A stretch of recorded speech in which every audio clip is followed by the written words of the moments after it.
Hello and welcome to Ukraine in Flames, a special project by the Ukraine Crisis Media Center and NGO Euro-Atlantic Course. My name is Anton Pechenkin and I am a coordinator of the UCMC Press Center. If you want to know more, please subscribe to our channel in order to stay tuned. And today's topic is Hero City of Mykolaiv, live in Ukraine's southern fortress. We have already previously made an episode dedicated to the heroic resistance and everyday life in Kharkiv, second largest Ukrainian city, heavily damaged during the full-scale Russian aggression against Ukraine. With this episode, we go on in this series of heroic Ukrainian cities and regions. So today's topic is Mykolaiv, strategically important port city and fortress on the way from Crimea to the central Ukraine. And I am honored to introduce the first speaker, mayor of the city, Oleksandr Senkevych. He kindly answered to our questions about how the life in the city is, how the city withstands on the front line, how are functioning the economy of the city services, and especially water supply.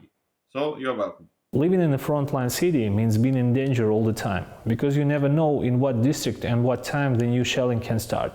But people get used to all kinds of situations. In Mykolaiv, we see that citizens try to live their lives. They go to work, spend the time with their children. As mayor, I ask people to leave the city, because we can rebuild everything that Russia has destroyed, but we can't bring people back to life. Russian troops attack Mykolaiv almost every day. It means that every time they attack us, we have victims, killed or wounded people. This is the most horrible thing. More than half of all the citizens have left the city. We cannot count the exact amount, but we see it by garbage collection and water usage. Some people are returning to the city, but I tell them it is still not safe in Mykolaiv, and I advise them to move to Western Ukraine or abroad for this time, even if they don't have money. Volunteers or the governments of European countries will help them. It is always hard to change your life, but in this situation you don't have many options. You must survive. Mykolaiv used to drink water from the Dnipro River. We had water intake in the Kherson region, but in April Russian troops damaged the pipe that provided our city with water. The territory is temporarily occupied, so we cannot repair it. For almost a month the city didn't have water supply. Today the situation is better, but not really good. We built a new water supply system and provided people with the water from the South Buk River. The water is technical. It's salty. People can use it only for shower or dishwashing, but they can't drink it. Also, we work on this question with our government and foreign partners, and we hope to create a new water supply system with modern cleaning technologies. The city can't depend on other territories anymore. We got that lesson really good. The city economy can't develop in frontline conditions. All our biggest plants and factories are closed. Actually, they were bombarded, so it will not be easy for them to reopen. Almost all small and medium businesses stop working in this city now. In Mykolaiv, only some shops, supermarkets and few cafes are working. It means that a lot of people have lost their jobs. Today we can't think about any development projects, like building new roads or buying new public transport. We think just about how to stay afloat. The city public transport works all the time. Our buses, trams and trolleybuses are on the streets. It is very important for people. Of course, the number of passengers is decreasing, but actually working public transport is a sign for citizens that Mykolaiv stays strong, that we keep fighting, that we are not going to give up. I can't compare this war to any other wars. You see that Russia doesn't even call it a war. They call it a special operation. Of course, Putin and all his friends were going to win us in 3 days, but Ukrainians are not weak anymore. We defended our country for 8 years, and our army is overmotivated. We know what we are fighting for our families and future. Russians are dying for one person, Putin. After 3 months of this war, my message to the world is: don't get tired of this war, don't forget about this war, because this war is not between Russia and Ukraine. This war is between the Russian world that has nothing to be proud of except its heroic past, and Western civilization that wants to develop, to create new technologies and to find a cure from the cancer. This war is not only about Ukraine, because Russia will not stop in our country. The world should remember it. Our second hero is Nadia Babanska, mayor of the village of Mostove in Mykolaiv region. However, the village is deep into the Ukrainian territory and far from the actual front line. Her story prominently shows the heroism of ordinary civilians who help the army and each other. Доброго дня, ми з України. Я дуже добре пам'ятаю 24 лютого. Ми в цей день мали отримувати в місті Миколаєві дипломи в Центрі підвищення кваліфікації. Перші дні це був шок, це був страх. Але ми дуже швидко зорієнтувалися, створили штаб при сільській раді і почали організовуватися і розбиратися з тими викликами, які ми отримали внаслідок вторгнення Російської Федерації на нашу землю. Буквально на другий-третій день зникли товари на полках в магазинах, аптеки стояли пусті або закриті, транспорт перестав ходити. Одним із таких викликів постало питання забезпечення онкохворих та важкохворих людей ліками. В аптеках ліків не було.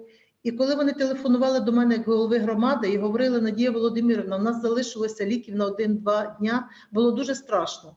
Але ми дуже швидко спрацювали по цьому питанню, ми звернулися до завідуючих аптек, до волонтерів, і ліки були надані цим людям. Десь на третій день до нашої громади заїхало дуже багато наших військових. Їх потрібно було розташувати, годувати. Ми не могли нікому говорити, керівництво громади мається на увазі, що в нас є військові, тому що це таємниця була. Але ми повинні були робити цю роботу. Ви щоб розуміли, що кожного дня дуже багато людей приходило на кухні готувати їжу для наших військових. Приносили з дому хто що міг, хто м'ясо, хто овочі, хто картоплю, хто хліб. Через певний період часу настало питання проблемою з постачанням хліба. Хліб до магазину не привозили, а військовим потрібно було десь 200-300 буханок хліба. Ми кинули клич, і наші люди відновили свої сільські печі, старі печі, які колись бабусі наші пекли хліб. Вони почали пекти хліб для наших військових. З перших днів війни ми почали збір коштів для наших Збройних сил України. На себе цю місію взяла місцева жителька Лариса, яка і до сьогоднішнього дня виконує роль як волонтера, так і збирає кошти і забезпечує продуктами і всім необхідним для наших військових. And now let's go back to Mykolaiv. Our next speaker is Dmytro Kanarskyi, head of the digitalization department of the Mykolaiv municipality. He provided more details about how the local authority work in conditions of war. Hello, I'm Dmytro Kanarskyi. I'm from Mykolaiv, southern Ukraine. Our region borders Kherson region, which is now occupied by Russians, and the war is at our door. I am the head of the IT department in Mykolaiv City Council, but now I have a variety of tasks because many people left, and that which stay here do not always have a lot of skills for new kinds of problems. It's difficult to do all the new things, but it's okay because I know what all the struggle is for. It's for our victory. I won't tell you that Russians bomb and kill civilians, that they have no mercy for the unarmed people, that, for example, their sinister tactics left our city with no drinking water 2 months ago, and that they lie every time they open their mouths. You all know that.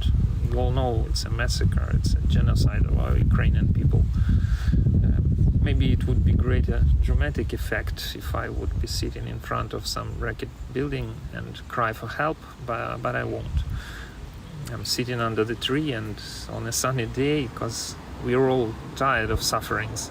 We want to live our lives.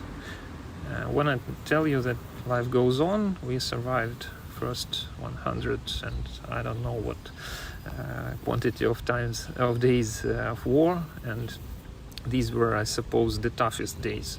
We were bombed every day. Rockets flew so close that their little wings were visible and their sound is roaring in my ears now. I wouldn't forget it. You know, every Mykolaiv citizen has a new ability now We can tell artillery strike from rocket strike unmistakably, and it's very useful now. It's a sad irony. The building I used to work in was attacked on March 29th. Happily I wasn't there and at that moment, but more than 30 employees were not so lucky and were killed. I've lost there at least 2 persons I can call my friends. I don't want to persuade you that this is awful, you know that.